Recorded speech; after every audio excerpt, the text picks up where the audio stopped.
ইমান ধুনীয়া শাহু, বগা সাজ এযোৰেৰে এগৰাকী ধুনীয়া নাৰী।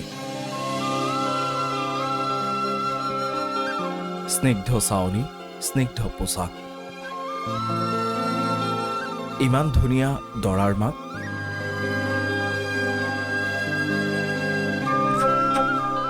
এক অৰ্থতেই ধুনীয়া তেওঁ। সম্প্ৰতি ছ'চিয়েল মিডিয়াত ভাইৰেল এই বিশেষ নাৰীগৰাকী। তেওঁ পোছাকজুৰি অনুমান কৰিব পৰা যায় সেয়া এখন বিশেষ বিয়াৰ ফটো। হয়, ঠিকেই ধৰিছে, এই ধুনীয়া মহিলাগৰাকীৰে পুত্ৰৰ বিয়া। পিছে বিয়াখনত দৰা নহয়, দৰাৰ মাকহে হ'ল ভাইৰেল।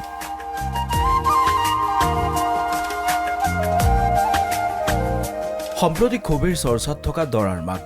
কোনেও এপলকৰ বাবে বিশ্বাস কৰিব পৰা নাই এয়া যে দৰাৰ মাক, এয়া যে এগৰাকী হ'বলগীয়া শাহুৱেক।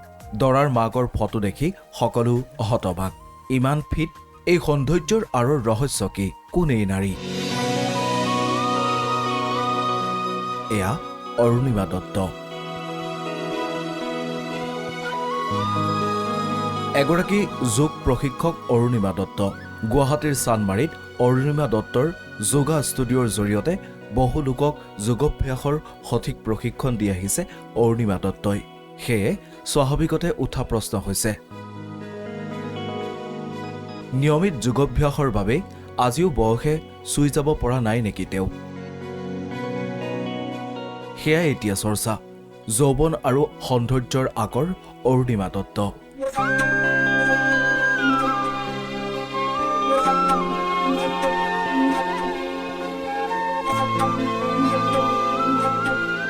একেলগে এতিয়া চৰ্চাত আছে শালিনী পাচি। এখন ৱেব ছিৰিজৰ জৰিয়তে পৰ্দাত ভুমুকি মৰা শালিনী পাচিৰ ৰূপৰ চৰ্চাৰ যেন অন্ত নাই। কল্পনাৰ পৃথিৱীত নিজকে ৰাণীৰ দৰে সজাই ৰাখে শালিনীয়ে। দুজনীয়া পৰিয়ালটোৰ পৰিচৰ্যাৰ বাবে দিল্লীস্থিত ঘৰত আছে 2000 কৰ্মচাৰী। ষ্টুডিঅ' সদৃশ এটা ঘৰত থকা শালিনীৰ জীৱনৰ ৰুটিনখনেই ভিন্ন। ভাত নোখোৱা শালিনীয়ে নিজকে চিৰযৌৱনা কৰি ৰাখিবলৈ খাই কেৱল জুচ।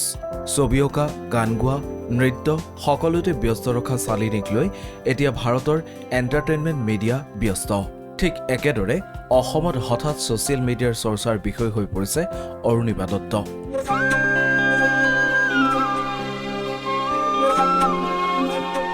(2004) চনৰ Mrs India World runners up ৰূপেও খ্যাতি আজুৰি আনিছিল অৰুণিমা দত্তই।